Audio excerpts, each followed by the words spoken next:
Bon, j'ai essayé de nettoyer un petit peu le haut moteur là, mais c'est un carnage et je vais enlever les soupapes avant. Les joints d'échappement, c'est juste impossible qu'ils soient neufs, ils sont dans un état, c'est un truc de fou. Ils sont collés par la calamine, donc voilà, donc ça n'a pas été changé non plus. Donc il faut que j'arrive à les virer pour les changer. Donc là, ce qu'on va faire aujourd'hui, c'est que j'ai un peu de temps devant moi. Avant de continuer à faire quoi que ce soit sur le bloc moteur et de démonter un bloc moteur et d'être en galère de remontage, je veux faire le haut moteur. Parce que le haut moteur, j'ai reçu les joints de queue de soupape. Donc je peux enlever les soupapes, les ranger, les nettoyer, mettre un numéro dessus, comme ça je ne les mélange pas tout de suite. Changer les joints de queue de soupape. Enfin, du moins enlever les anciens joints de queue de soupape. Comme ça, après, je peux m'occuper de nettoyer le bloc sans risquer quoi que ce soit. Et après, je pourrai le remonter. Donc aujourd'hui, on va faire ça. Donc déjà, ce qu'on va commencer par faire, c'est se faire des poches où il y aura écrit dessus cylindre 1, admission 1. Donc là, on est d'accord, on est à l'arrière de la moto, là on est à l'avant de la moto. Donc cylindre 1, 2, 3 et 4. Donc on va faire un cylindre 1. Le but est tout simplement de remettre toutes les pièces exactement à leur endroit d'origine. Un cylindre 1, admission, etc. Donc par exemple, on a le côté admission. Donc, ce qui est bien, c'est que ça va être plus facile. Mon petit aimant. Alors avant que les experts de YouTube ne crient au loup de mon incompétence, je rappelle que mon but ici n'est pas de faire une prépa 1000 chevaux. Ma volonté c'est surtout de changer les joints de queue de soupape, pas de vérifier toute la culasse en entier. Gauche, on va écrire gauche et droite en partant du principe qu'on regarde le moteur dans ce sens-là et que l'avant est là. Donc ça c'est gauche. Tout bêtement parce que j'ai pas 16 poches devant moi, j'en ai que 8. Et du coup on va pouvoir s'occuper d'enlever les demi-lunes. Donc pour ça il faut qu'on reprenne notre outil du diable. Et ce que je vais peut-être faire, c'est d'abord virer tout ça. Donc pour enlever les soupapes, il faut un outil qu'on appelle un lève-soupape. C'est assez bête comme principe, mais franchement ça fonctionne super bien.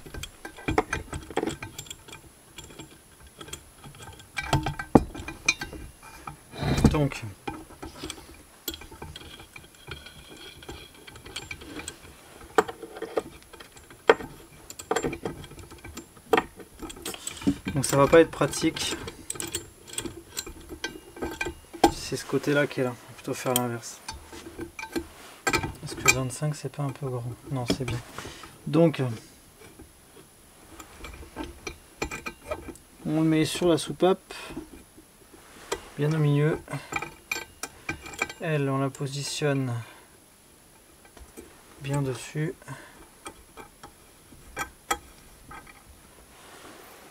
Voilà, donc là elle est bien sur la soupape.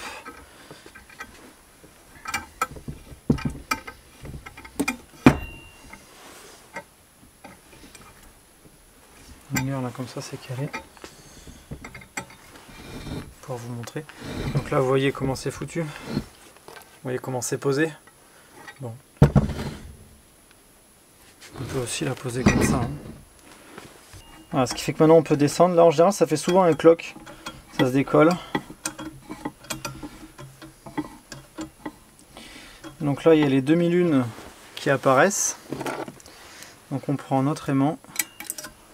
On les enlève et on les perd pas comme farine de blé. Tac. Elles sont beaucoup plus petites que celles que j'avais sur la BM. C'est des demi-lunes qui ont... elles n'ont qu'un seul cran dessus. Donc ça c'est cylindre 1, admission. Donc là on a le chapeau. Alors il y a deux ressorts.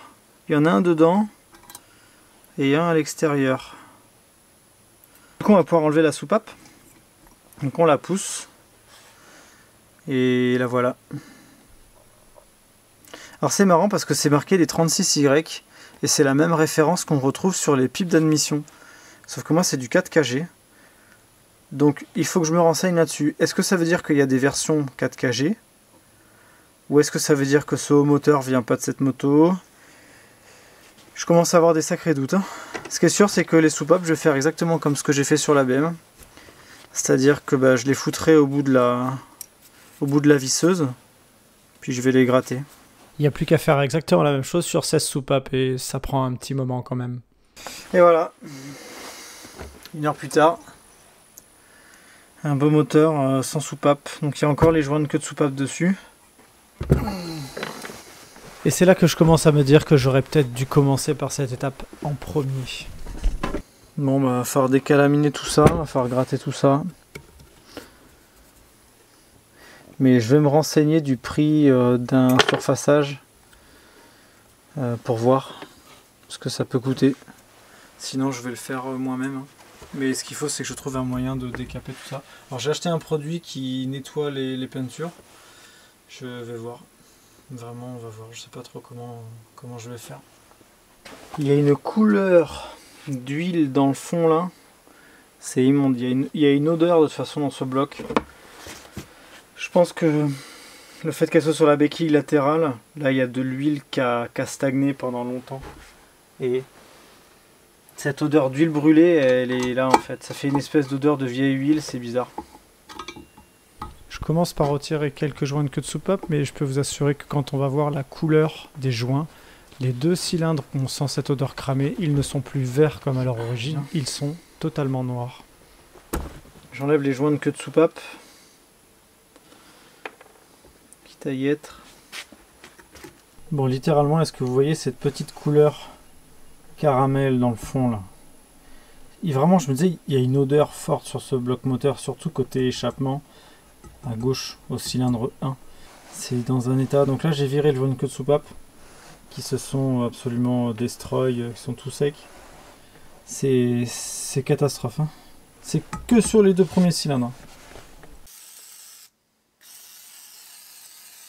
Avant que les loups de YouTube crient encore, non, je ne vais pas surfacer la culasse moi-même avec du papier, je le fais juste pour dégrossir et enlever la grosse calamine, histoire de voir un peu l'état général.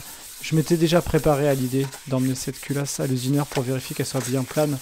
Et là, clairement, vous allez vite vous rendre compte que j'aurais dû le faire dès le début.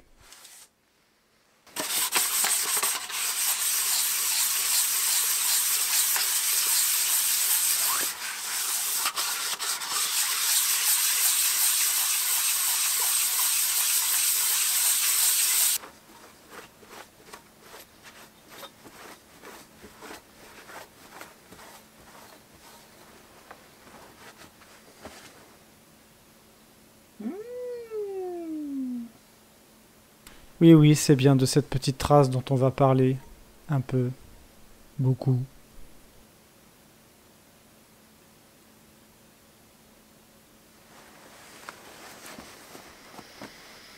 Tu vois ce que je vois? Oh oui, regarde-moi ça là. Tu vois là? Là le joint qui va comme ça. Là le joint de culasse là. Là il est défoncé là. Ouh, aïe aïe. Donc là il y a de l'huile qui passe là. Donc le joint de culasse, il était à refaire. Littéralement, là ça pue ça. Ça pue ça.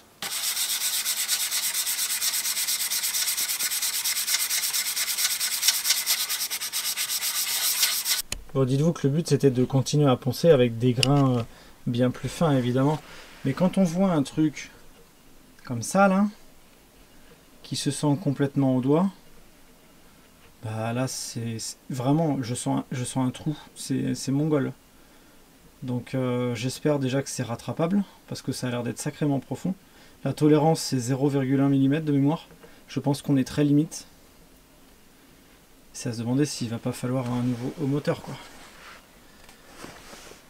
Donc là clairement je suis bon pour me renseigner pour le faire resurfacer. Vous voyez ce que je viens de vous montrer sur la culasse, hein. Clairement je savais qu'il y avait un truc bizarre sur ce bloc, je sentais qu'il y avait un souci. Et le pire c'est qu'officiellement ce bloc il est censé avoir été refait à 40 000 km par Yamaha, culasse comprise. Donc soit il y a un truc qui a été mal refait, soit il y a eu vraiment autre chose sur cette machine. Mais là c'est... Ce qui est sûr c'est que ça se sent tellement au doigt que je suis vraiment bon pour appeler une entreprise. Il y en a plein surtout. Je vais les contacter pour voir pour ce qu'ils peuvent faire, s'ils peuvent me resurfacer cette partie là.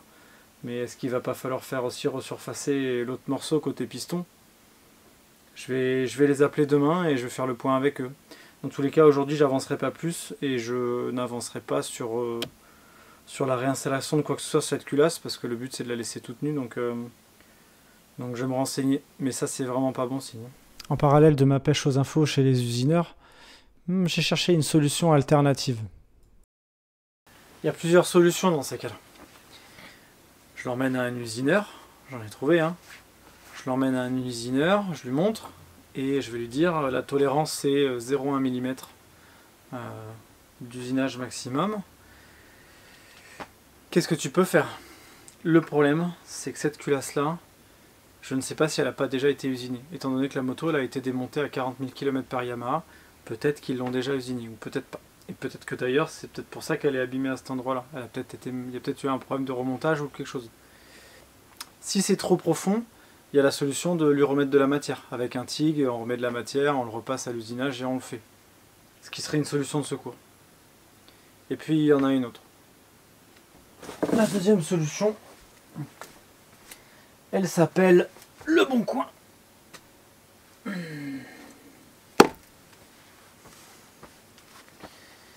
Et voilà. Culasse XGR 1200 de 96 ou 97, donc logiquement la même. C'est ce que je vais vérifier, mais logiquement c'est la même. Avec toutes ces soupapes, elle a encore même les bougies, elle a encore les poussoirs de l'autre côté et les pastilles, sauf une. Donc voilà. Et par contre, ben, au toucher, elle n'a pas de défaut de surface. Aucun. Il n'y a aucun défaut. Donc voilà comment je vais me la jouer. Je suis bon pour redémonter toutes les soupapes, tout nettoyer, etc. de la même manière que j'ai fait sur celle-ci. Et je pense que ce qui va se passer, c'est que je vais l'emmener chez mon usineur. Et je vais lui dire, voilà, est-ce que tu peux me rattraper cette culasse et la mettre au plus propre sans la bouffer trop, quoi. Ça sera dans tous les cas mieux que celle-ci. Mais ce qui est sûr, c'est que celle-là, elle n'a pas l'air d'avoir été refaite. Et il y a un truc que j'aimerais faire en même temps, c'est voir si cette entreprise, elle peut me la nettoyer en même temps. Parce que ça serait quand même chouette de leur donner un coup de propre. Ça vaudrait le coup, quoi. Donc voilà où on en est. Quitte à aller faire un sacré détour pour aller jusqu'à l'usineur, je me suis dit que ça serait peut-être bien que je lui emmène aussi le bas moteur, qui a l'air d'avoir une petite marque aussi, qui correspond au même endroit sur la culasse. Donc, bah, il faut sortir le bas moteur.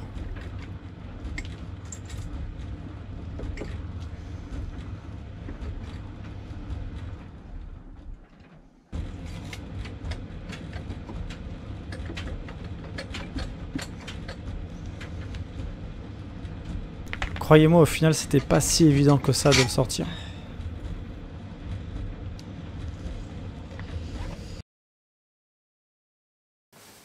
Bah, c'est comme ça que cette vidéo va se terminer. Parce que si tu vois le bazar qui est là, bah, j'ai pas avancé.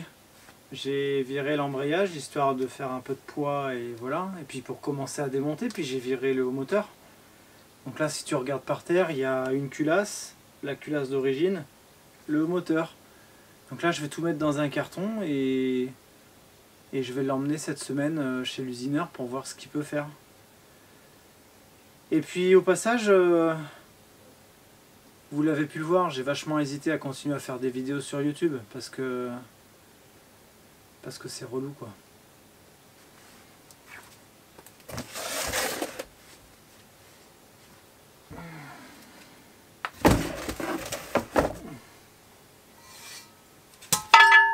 Et puis ce haut moteur.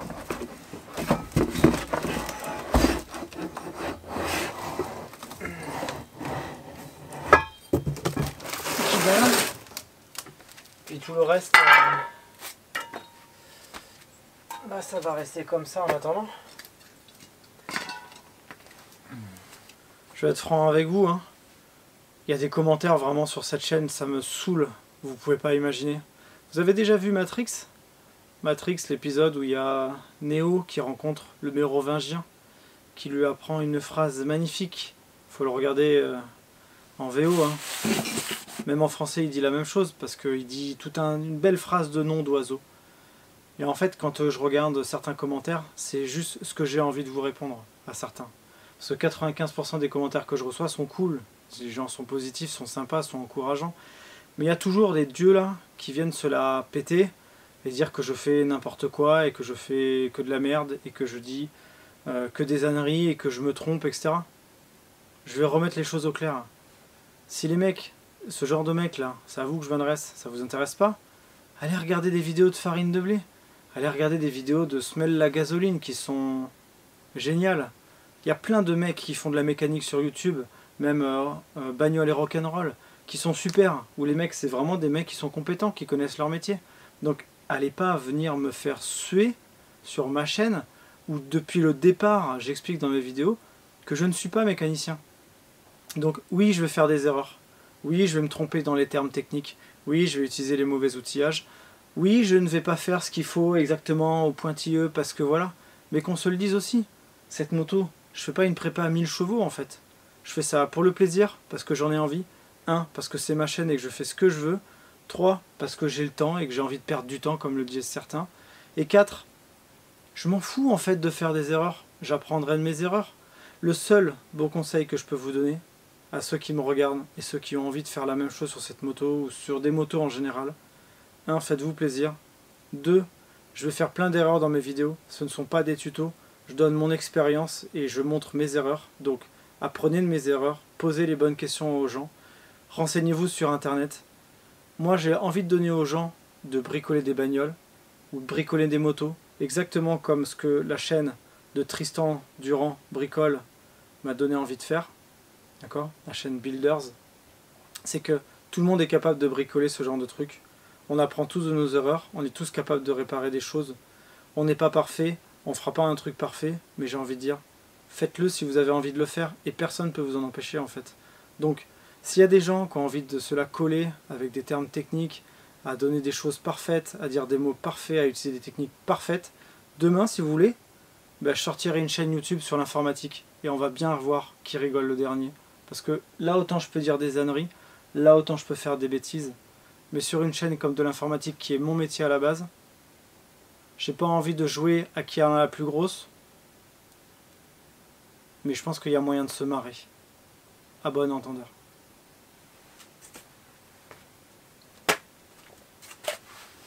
Et pour ceux qui ont aimé ce projet, ou qui aiment la XJR, ou qui ont envie de voir si elle va démarrer, si je vais tout péter, si je vais réussir à m'en sortir, vous pouvez vous abonner à la chaîne, mettre un pouce bleu ou me lâcher un petit commentaire sympa.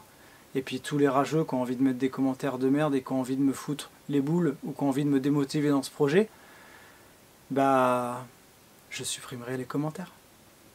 Allez, ciao, bye!